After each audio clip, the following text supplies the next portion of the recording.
Welcome to Sport Bike Girls, the podcast for women who are obsessed with sport bikes and all things motorcycle. Come join the ride. Hello, Sport Bike Girls. Welcome to episode 19. We are halfway through this hot and humid August, and as someone who loves autumn the most, I am counting the days to cool weather once again. Sturgis is just wrapping up, and I've never been more excited about attending this event one day.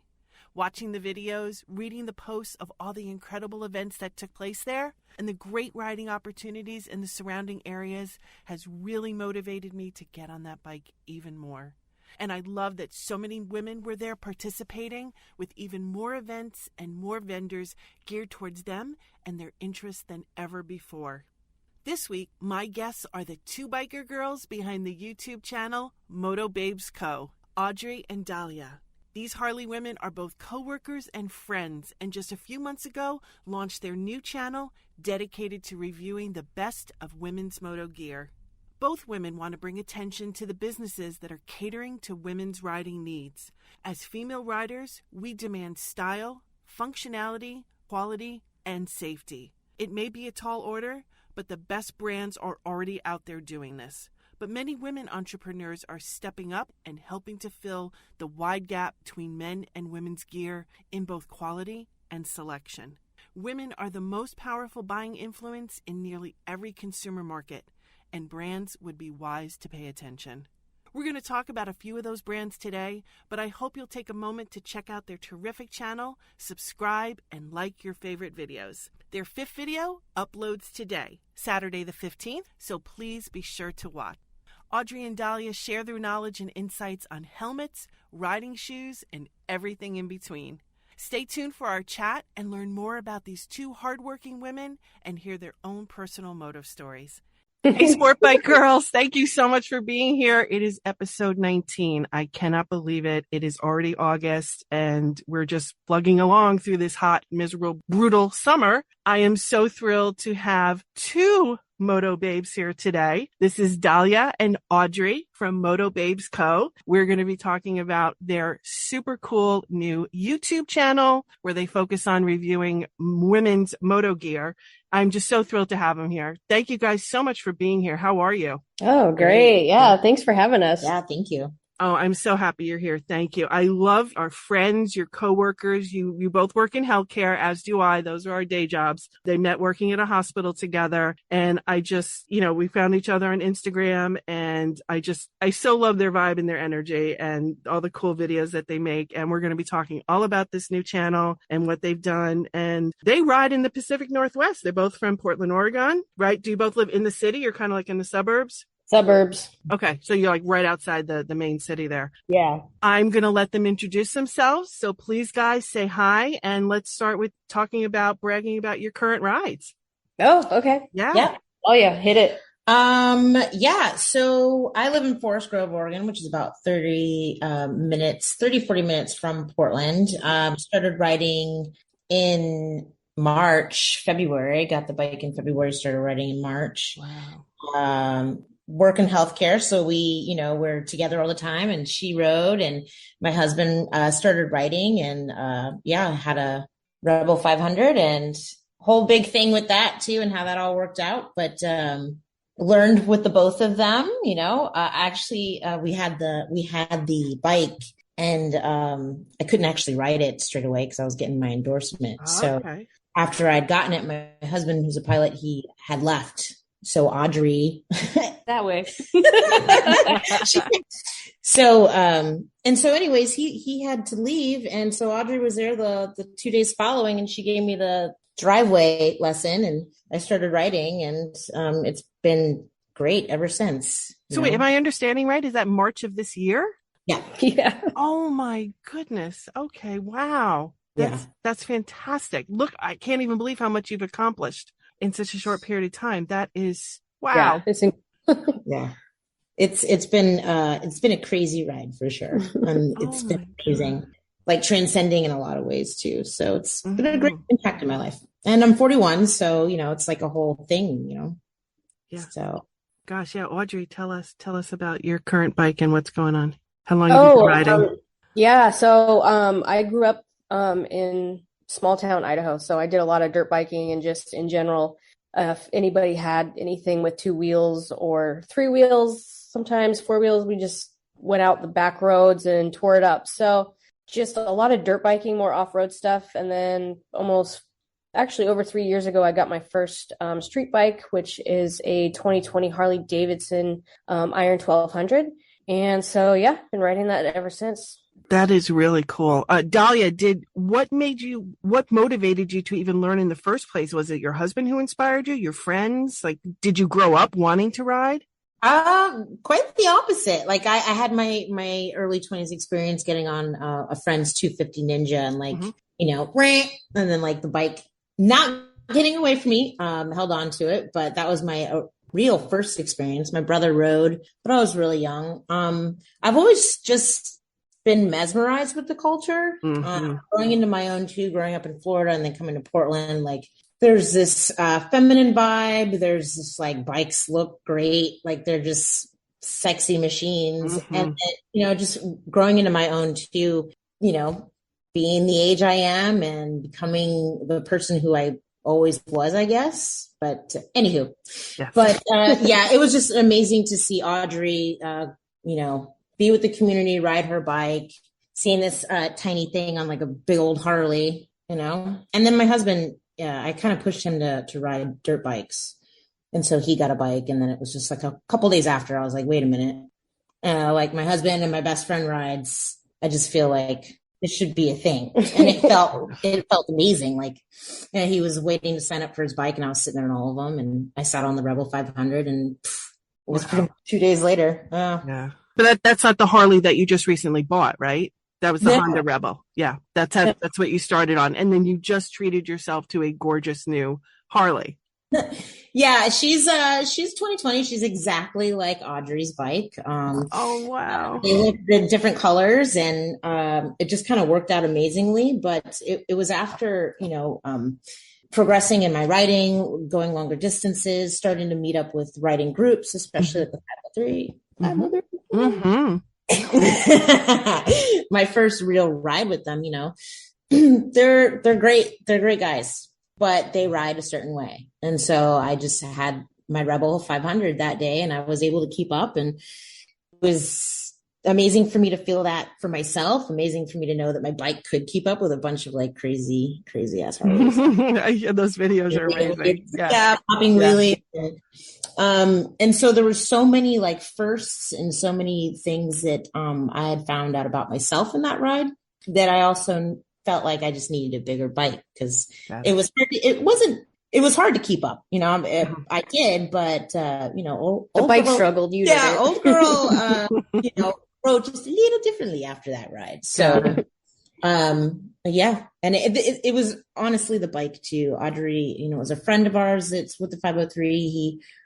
He's a salesman for Harley and 503 Bike Night. And, anyways, it just worked out. The perfect bike for me was there. So that is so great. So Audrey, you've ridden many bikes over your lifetime. So you must have had like a family and a circle of friends who were really into bikes too. You would do it together. And did your family? No. Really? I just grew up with my mom who worked two jobs. So it was up to me to just entertain myself. But I had a lot of friends that had, three-wheelers, four-wheelers, dirt bikes, all the gambit of things. And actually, when I was 16, I had a friend who invited me, her family's going on this trip. And they told me where they were going and I had never heard of it. Like I took $50 for me. It was like my senior year summer and it was to Sturgis and I literally had no idea what even that meant at all. And, that being 16, 17, I can't remember, 17. And then being able just to like really see that world. I mean, I knew from that trip on, I knew that I would, first of all, own a Harley. And second of all, I would definitely be riding the rest of my life for sure. Oh my God, 17 at Sturgis. That is unbelievable. What an experience. Oh my. Yeah. Unforgettable for sure. Oh, I'm just so enjoying watching everyone's videos that are being posted now. Everybody who's there, and I know. Looks like a So blast. jealous. oh, right. That is on my bucket list. I'm really hoping next summer that Yeah. would be, even if I don't ride my bike out there, I just want to be there and experience Oh that. yeah, And totally. oh my gosh, and ride like Needle Highway and through the Badlands and hit a bison and I want to do it all. I'm gonna stay off of that one. But yeah, I mean, all those things. And I rode on the back of a bike that whole time when we were there, but it was just, I mean, it was a family trip too, right? So that we went to all the things. It wasn't just like party, and so it was just really incredible to, that was quite the incredible trip. Life altering, like you said, Yeah, no question. definitely. Yeah. So you mentioned those two groups that you ride with. What is the scene like out in the Pacific Northwest? What is it like I mean, as an East Coaster, whenever I hear Pacific Northwest, unfortunately, the first word everyone thinks of is rain. Like, how significant is that, like, for your riding season? And just what is it like to ride out there and like be part of those groups and the whole attitude and everything? Well, I think for the rain, it definitely does rain more, but I think most people who ride are kind of it's like you just learn how to ride in the rain and good rain gear. So I don't think that's, I mean, a huge factor for us. We're the gear girls, so we love all that gear, so we're always trying to put stuff out. And as far as there's a lot of different kind of groups, but you got the city riders. We ride with the 503 Bike Night guys, which are definitely a little bit like crazy and risky and fast and all those fun things, but they're just really great guys. And then we also have kind of our girl group too, which is the Litas that are local here. But everybody, I will say, I moved to Portland 5 years ago and then started riding 2 years after that. So it was a whole new group of people. I didn't know nobody, but everybody was just so freaking welcoming and inviting. I mean, I hear a lot of people, like, especially women, have bad experiences, like, in kind of like, especially with the men, and I've just never experienced that at all. Like, it's just been so welcoming. And I feel like it's fun to be able to jump from different groups and have so many different friends and so many things. And yeah, I mean, it's like whatever kind of vibe you're in, there's a group for it in motorcycling. It's pretty cool. That's great. And your experience, Dahlia, I mean, you're not riding as long as Audrey, but it seems like you've integrated pretty seamlessly into. Definitely riding hard. Well, it's funny that you mentioned that. So, I mean, when I started riding, I did have, there was a couple times where I just rode within, 30-minute distance, nothing that was like crazy or far or intolerable. And I was pretty comfortable with my speed relatively. So I did that. But then I left on a long trip with my husband. And on the way back from that trip, that was probably about a 3-hour ride down.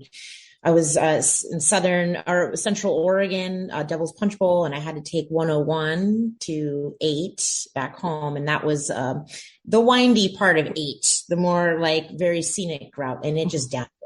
Oh. The whole entire time. Like the whole entire time. Oh, wow. So I got my experience with riding. And I think what I'm learning thus far is being ready and prepared. So I had the gear.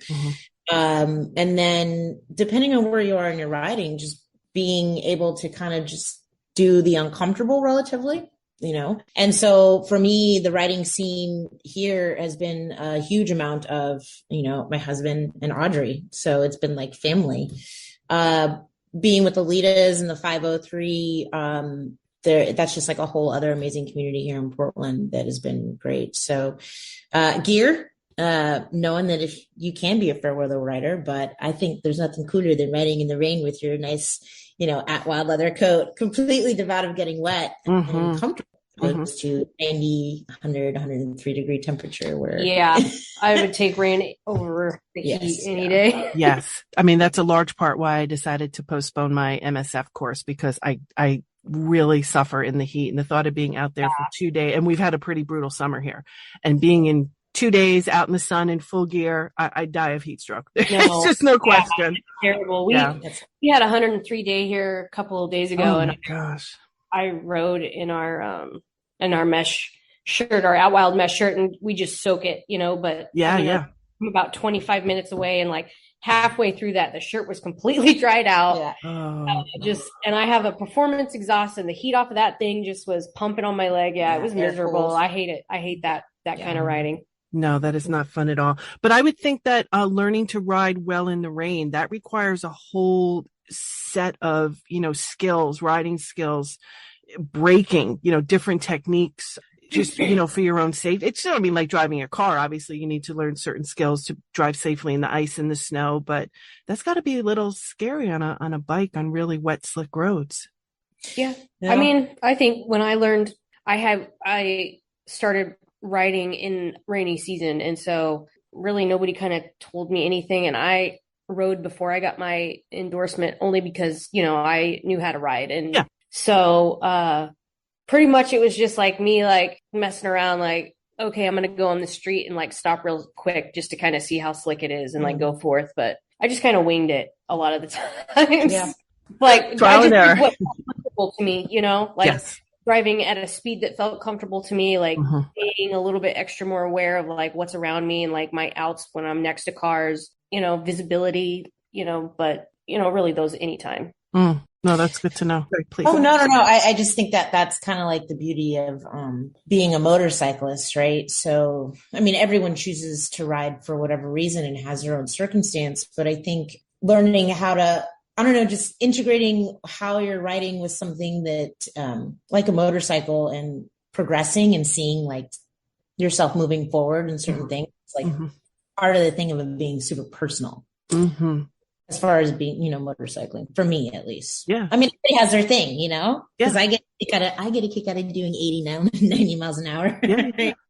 But learning how to be safe and, confident, knowing what it feels like, because I will have to ride 80 miles an hour when I take the eventual trip with Audrey to Idaho, like for 2 hours. So, those realities exist, and without deciding to just go a little further than I went last time, it would have been hard to get going, Interesting. Okay.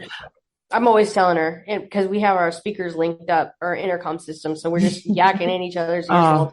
Yeah. And I'll be like, speed up a little bit, just test out 70, see how it goes, so I feel that I try to push Dahlia in not to into anything she can't handle, and just to kind of build that confidence. Well, and then it's also your own thing too. Cause I put my Rebel down like the first, I think it was 3-4 weeks I had her.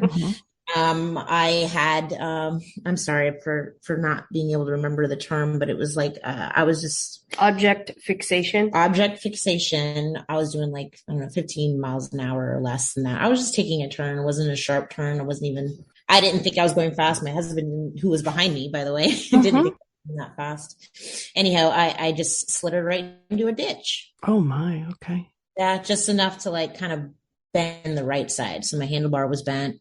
It took me and my husband maybe like 45 minutes to like pull her out of this mud. Oh, wow. Covered in mud. And so, he asked me, because, he had considered the fact that I might completely change my mind and not ride.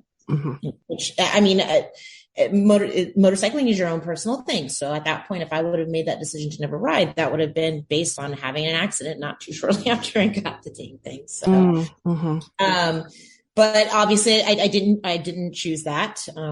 And so I rode her back home, slinging mud everywhere with that bent handlebar. So I had to ride her all cockeyed.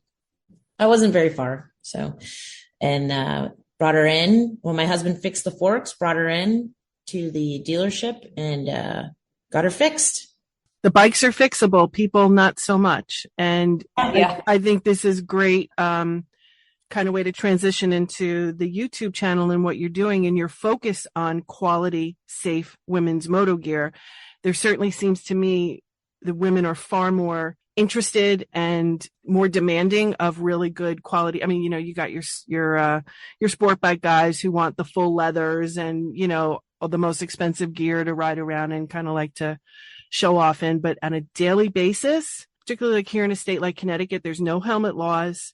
So half the time you're seeing people whizzing around, no jacket, obviously not riding jeans, no helmet. And it's just, I don't know what's going on out there in the Pacific Northwest, but fatalities and accidents in with motorcyclists right now are literally at an all-time high, and it's multiple reasons. It's riders on the road without the proper training and endorsements, bad drivers, inattentive, speeding, but it's just so many fatalities and injuries that could be so lessened if these people just wore the correct gear, and it just seemed, so my point is, it seems that women are far more interested in getting access to the good gear that's going to protect them. It's not just about looking good. Everybody wants to look good and look cool, but to protect themselves, and obviously I'm thinking this was part of the motivation for starting your YouTube channel, because it is so difficult to find quality, affordable gear in the correct sizes. I'm a tall woman, which means the stuff that I have been looking at in a lot of cases, it's either everything is sold out that I want in the size that I want, the style, or I'm looking at men's stuff. I'm 5'9". I'm more like man size than I am the average woman size, who's about 5'4", weighs a lot less than me. So, but everybody's struggling, all women, to find gear that's right. So tell us more about what you were facing when you were shopping and why you decided to start the channel. Well, one of the things that I would notice, knowing Audrey as long as I have, is that the clothes, like Audrey loves her clothes. Mm-hmm. And so she would always talking about, I got this great jacket in. And, at the time, myself and the other girls were like, I knew it was a great motorcycle jacket. Like, I loved the gear, but I wasn't in motorcycling then. So, by the time I got on, I had to quickly get the gear. And in some of those cases, because that's where the style point and like the gear comes into play. Yeah. And me and Audrey were the same in many ways, but we're also different in many ways. So I love the adventure riding. So my purchase of like the Sedici jacket was a reasonably priced purchase. It offered three levels. So summer and, just so many layers. So so I think it's part of like having the product, which is available and inexpensive and covers all things, is the most important part. Mm-hmm. Mm-hmm. There's items that I wouldn't necessarily wear that, were a little bit more pricier. Mm-hmm. Over something like my ironworker jeans, but those weren't overly expensive, and those have actually done me pretty good. And in my review, we talk about a few things like the pads. But when you went to Cycle Gear, what was the shopping experience like? Yeah, there was like 2 pairs of pants, and just hardly any options. Mm-hmm. And so it did end up working out.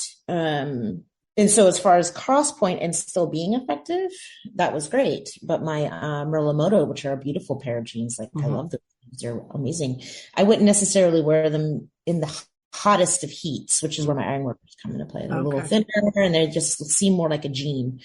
Oh, okay. And but the Moto are a great pair of pants. So just having an option and something that goes for comfort and protection is the most important. Mm-hmm. Let's walk through. You've done 4 videos so far. Let's just do a quick synopsis of each one. The first one was the Revit waterproof jacket, which you literally proved on camera. Yes, yeah, it was a very important twist. That's a great coat. I bought that at the beginning of probably in December. So that's a great piece of gear to have. I mean, especially somewhere, that's kind of one thing that as a rider in Pacific Northwest, I'm looking for something that's waterproof most of the time. Mm-hmm. So, the couple, the ironworker jeans that Dahlia got, she bought those at a Cycle Gear that had 2 different jeans. It was either those jeans or leggings, but the button never stayed. Yeah, the zipper never stayed. That was the one with the zipper, right? Yeah. Mm-hmm. But, that's aggravating. But she loves so, and it's kind of interesting to me that I feel like women is the fastest growing group in motorcycling. Mm-hmm.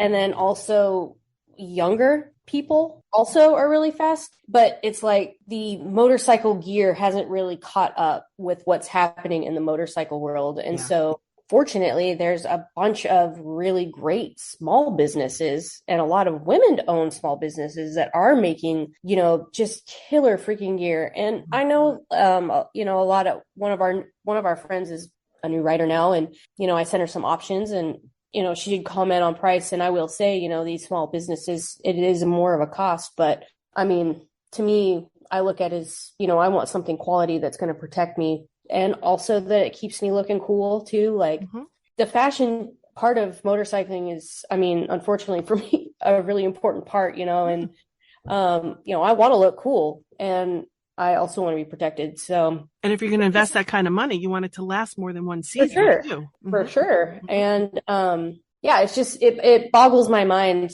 that we have all these great businesses popping up and everything, and we still have two choices out of cycle gear, it's, and then, but also her Sedici jacket, that's another one of our videos, was something that it was more a necessity buy. And I had to go the latter route. So that Sedici jacket, for someone thinking about writing, offered, eventually I enjoyed the style, especially in the winter. There's like a vibe in the winter. It's about, being water protected. It's about being warm, and especially for the female body, the straps really helped. But that was, different from Audrey. A lot of her pieces are like beautiful key pieces. And I was just like, all right, I need to get this stuff because I need something now, and I need something that's going to cover me, because it was like, maybe 2 months till summer. So I couldn't get a jacket that was just for winter. So sure. Sedici's the in-house Revzilla brand, right? Yes. I know they make helmets too. Yeah, I was looking at a Sedici helmet too.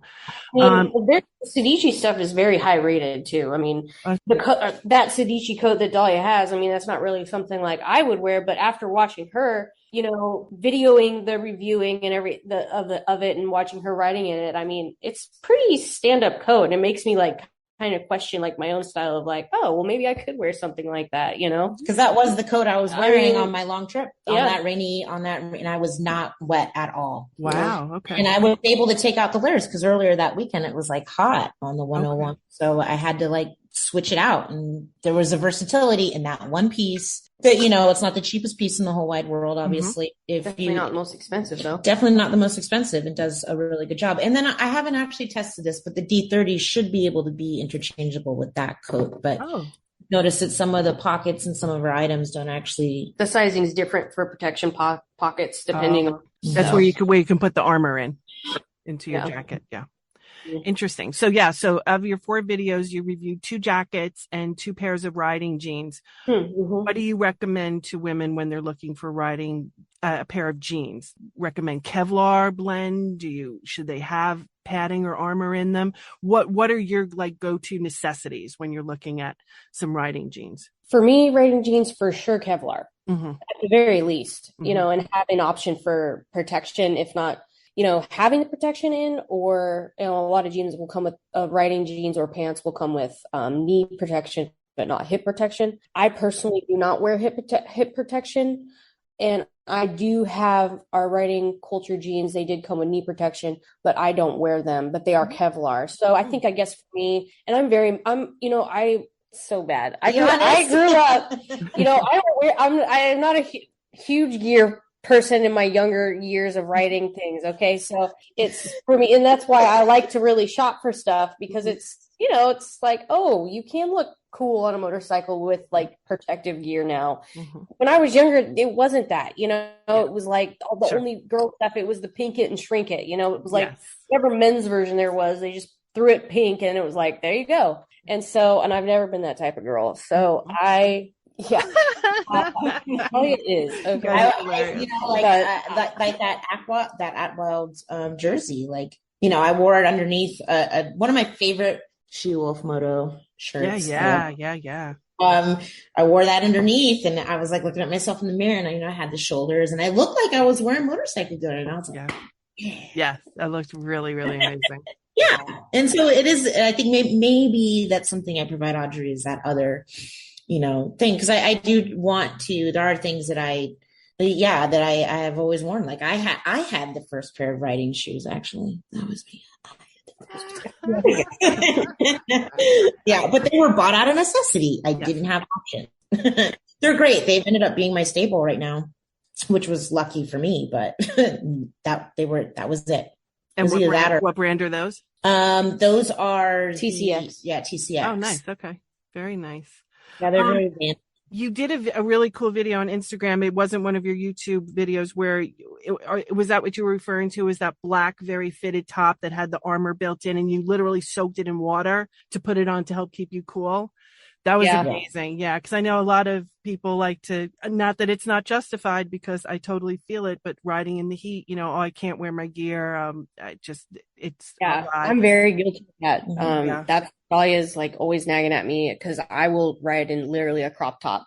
because it's so, it's like, there's not a lot of great options. Right. Yeah. But this option is a really great option. You can, this Atwild jacket, and Stellar Moto actually makes one too that's, you can just soak and wear a t-shirt over, or and even it's good for winter if you want to wear a jacket riding that's not a protected jacket. Oh, okay. Throw that under. You're completely protected, and it's chest protection too, so you're really covered on all sides. Oh, wow. Okay. I think for both of us right now, we would agree that having a armored shirt like that is like, you have to have an armored shirt in your, it's so versatile, that it's just, it's really a necessity for the wardrobe for riding, I believe. Mm-hmm. And that thing is awesome. Are you guys going to devote an episode to that, to the armor? Yeah, we're actually, we're working on our summer edition. So we have 3 mesh jackets, 2 mesh jackets, and then that mesh shirt that we're going to be reviewing starting this Saturday. Yep. So fantastic. Any advice on helmet shopping or any gloves that you're going to talk about coming up as well? Because I'm really struggling with helmets. I can tell you that. I have a big fat round head. Yeah, I think that any of the sizing, I'm also really bad about going into a store. I'm an online orderer. Me too. So I just make sure that I have like a good sewing tape measure that's like flexible, Yeah. And all the sizing for me personally, helmets have been right on. Okay. But I think one thing you really got to pay attention to that I've had in the past is the shape of your head, actually.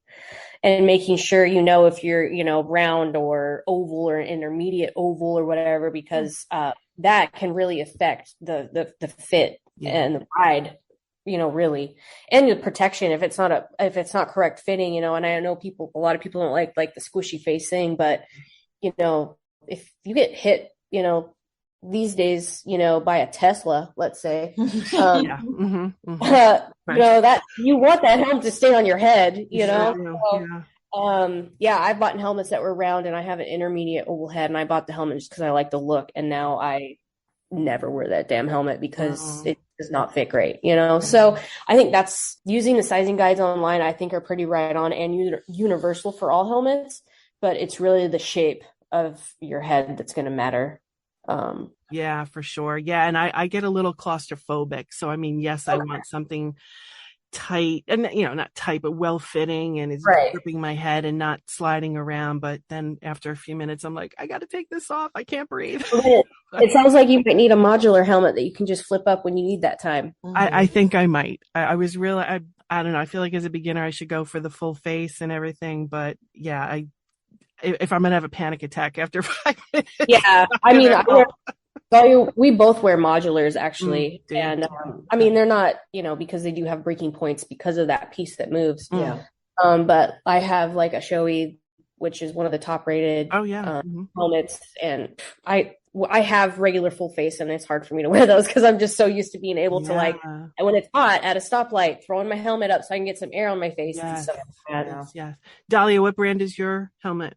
I actually have the Sidici helmet. Oh, very nice. Okay. So mine was, the Sidici helmet is your classic matte black helmet. It's cool, but it's not like some of the other helmets that I've seen that are just like a look, a vibe, Yeah. But on the other end of safety, mine's DOT rated and all that. But the other end of safety was something Audrey hadn't experienced until the intercom. So the purchase of the Sidici was also because my husband, he got one. And so the whole time I started riding, we were always on intercom with each other.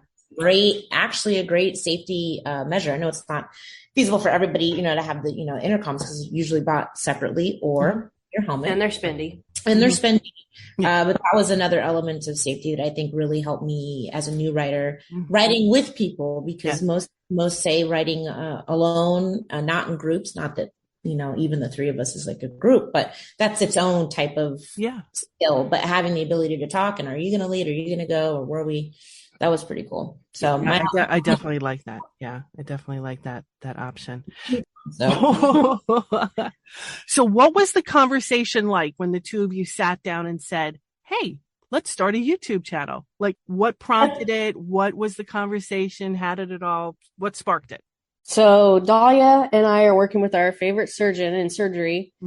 And he's always trying to help us think of, he hears us talk about how tired of healthcare we are. And so he's always trying to think up of ideas for us to do stuff. And, we, at one point, we're thinking about a Bikes, Babes, and Botox business, because Dahlia on our end, and we're always just kind of brainstorming like, oh, what can we do, and what, anyway. And I would move to Portland if you guys did that in a second. Second, I'll be your office manager.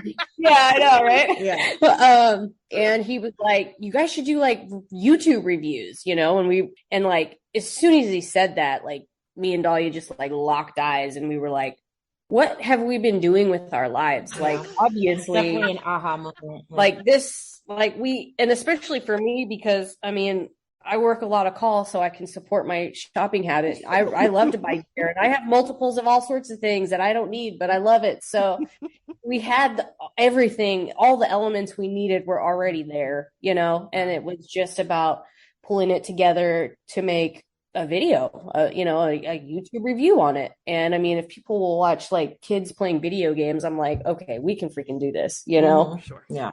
Yeah, we had definitely a lot of help along the way. So it was great too, the learning experience of putting this all together and like what we've learned and, our setup. We're still babes. Like what, I mean, we're so learning this process as we go. We're also going through some significant changes in our lives too. We're just careers and what we're going to do. And, also going through just learning more about yourself. That's a never ending process. Yep. For sure. It's very time consuming. Yeah. But you're doing such amazing things. Oh my gosh. Thank you.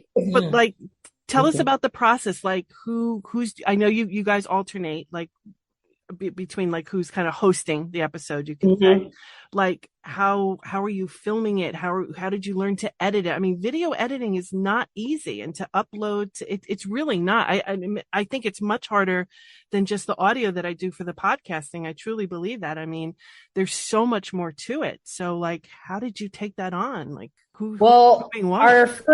our first 5 videos, well, we have a 5th. We're going to wait to release it until the summer stuff's over. But like, it took us 3 months to just film 5 videos. Like, it was excruciating. Like, I have PTSD from it because it was like, we just did not know anything. And it was just all over the place. We were reshooting stuff and we just made it so much harder, like setting the setup. And then it was like, we got to do this, we got to do that. And it was like every week we're going through the list of things we need to do and shoot for. And we really just had no idea what we're doing. So comparatively now to our videos, our next 3 that are coming out, I mean, we shot them in like 2 hours, and also, we're much more relaxed. And we know what we need now. So it's easy to just kind of get it done. Oh, those first 3 months were like shooting with a regular camera and then learning about a gimbal and then figuring out how we were going to edit them and what we were going to use for that and lighting and having a set built, and every week was just like building on top of everything. But now basically what we do is we have everything now. We it kind of starts with us just building our list of like what our next videos are going to be. So we kind of just go through all of our gear wardrobe.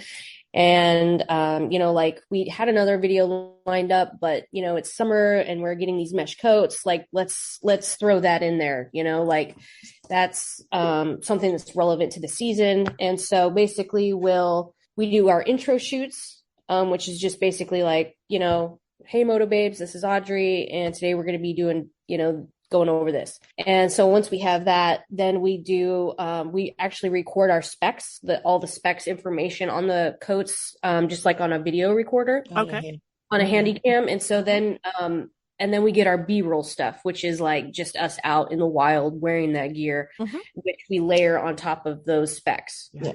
And then the third part of the video is like just now what we think of it, what we like about it, if we're going to recommend it, if it's something we'd buy again, you know, okay, this is great, but it has, you know, these ironworker jeans are great, but the zipper never stays up. You know, it's like, you know, make that little tweak, ironworkers, and these will be just great, you know. And yeah, and our secret to editing is actually Dahlia's husband. So he's a pilot and he's out of the country, you know, pretty much like half of the month, every month. And so he's spending a lot of time in hotel rooms and just in airports doing that kind of stuff. And so he picked it up pretty fast. He started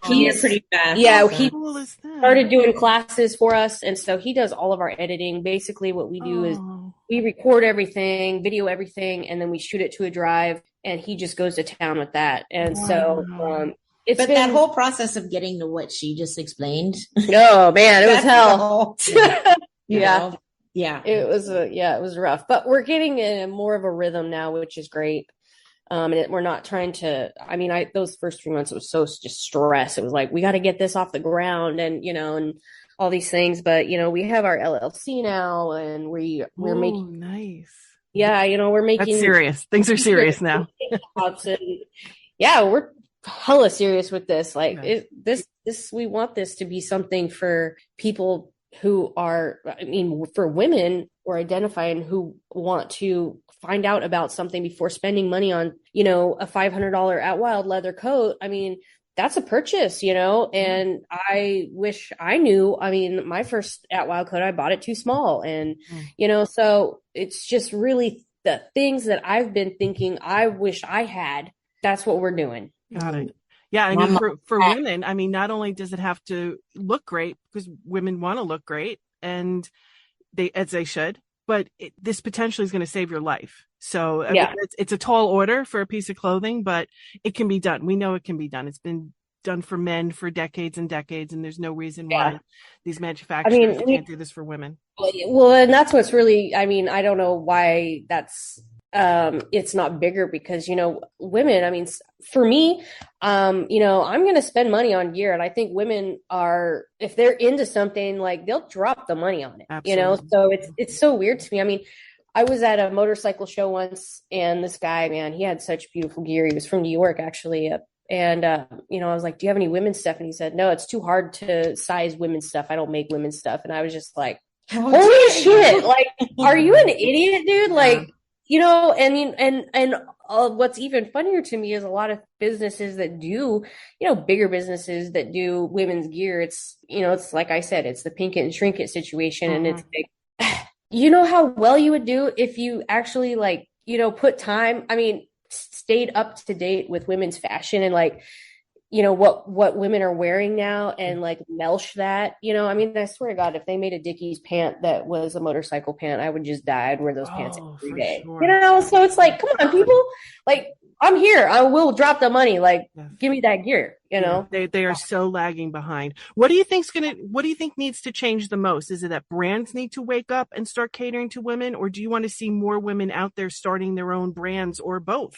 I mean, both. Yeah, I want to ideally. I mean, I love all I think the small businesses that are making women's gear are just really paying attention to those little details and making that gear so luxe and so worth your money, you know? I mean, and then on top of that, their customer service, you know, if something, you know, does happen. I mean, you know, Dahlia bought a coat from At Wild, and the zipper was so sticky and it was splitting, and they had no problem, you know, she sent the coat out, they repaired it, it was nothing. Okay. And so, you know, I think that also is a big thing. But yeah, I mean, companies like, especially, I mean, Harley Davidson, I love buying Harley Davidson stuff, but holy cow, like whoever's making their designs, it's just like so out of date. And I just, you know, we talk about this all the time, how much we just do not understand, like, how big of a company Harley Davidson is, and they can't even, like, really keep up with, like, women rider gear. Like, come on, you know? So yeah, I think it definitely needs a mixture of both.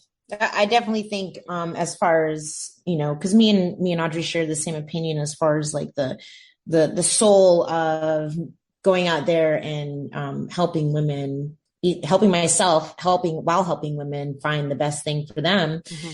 But also, like, I want to see chicks on bikes. I want to see us on bikes. I want to see us riding. If you don't ride, support your local, support your local bigger chick. Mm-hmm. Like, you don't have to ride to see some of the amazing like accessories and things that people are making that are like women's art forward and women's perspective forward and empowering to women. So I think that's kind of the other part. Like, we need to keep making a huge presence on this culture because it's ours. Yeah, I love that. I love it so much. Let's talk about your launch party. So to kind of kick things off, you had a really cool party in Portland, and I think your surgeon friend helped you out with that, right? Your inspiration for the channel. Tell us about the launch party. So, I mean, we weren't really planning on doing anything like that, but our favorite surgeon, Goldsmith, he is in a band and wanted to have a venue of people to play for. So he's like, let's have a Moto Babes party. And we're like, oh, okay. And so we, definitely wanted to support our local motorcycle shop in Portland, Legion Motorcycle Co. And they have a little great venue there that we used for that. And it was great for the aesthetic, obviously, all the motorcycles everywhere. And band played, and I really just thought it was going to be like our friends there. So I was really surprised. I mean, we didn't really, unfortunately, share a lot of footage online with that just because we were so busy. Like, it was packed. Yeah.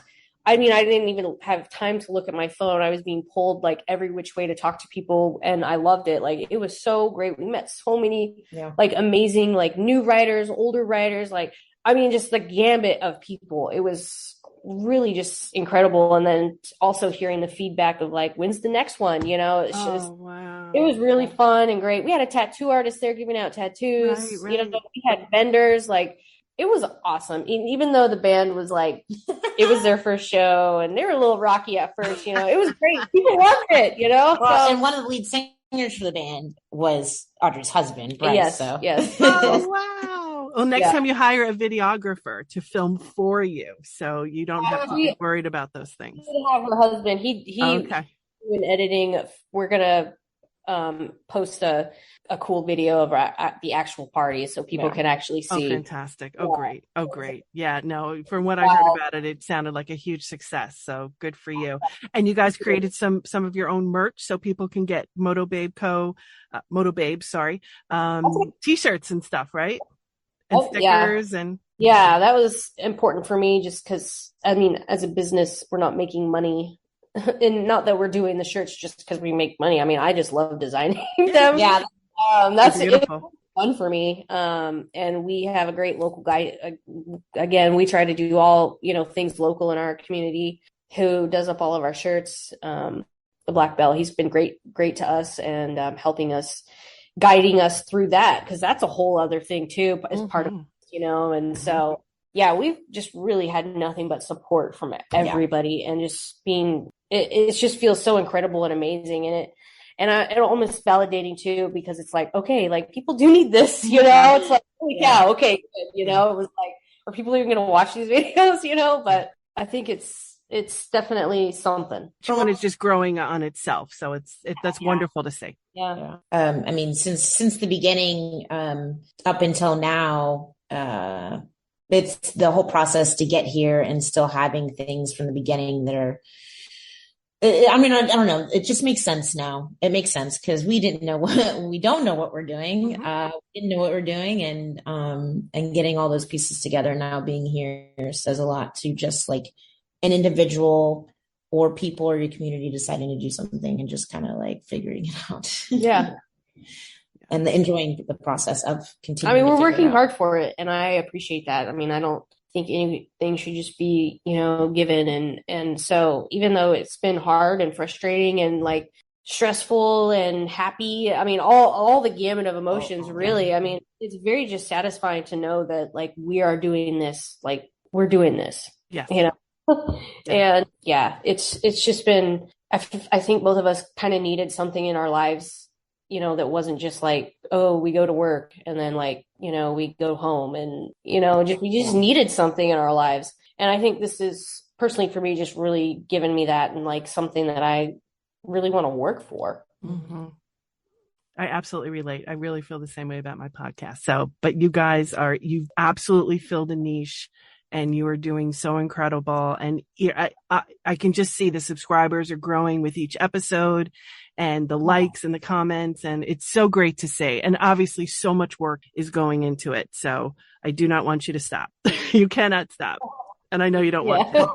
Yeah. Thank you for your podcast, for putting us out there, for letting the world know. And all the other women. Yeah. Oh, no, it's absolutely, I love it so much. It makes me so happy. It holds me accountable to my dream of riding, but I'm so inspired by every single woman that I've talked to. And I love how, and you've said the word multiple times, community. It comes up in every single conversation. It's not just about me riding by myself, which is a wonderful, fun, cool thing, but it's the community. And I just love that so much. Doesn't matter where in the country we are, what our circumstances are. It really boils down to the same thing, which is just so amazing to see. Yeah. I mean, Dream Hall coming up, we're getting ready for that. And that's just all women, camping, bikes, the ride there, the whole experience, it's just going to be very empowering. Yeah. Blessing to so many, women and just helping each other. Mm-hmm.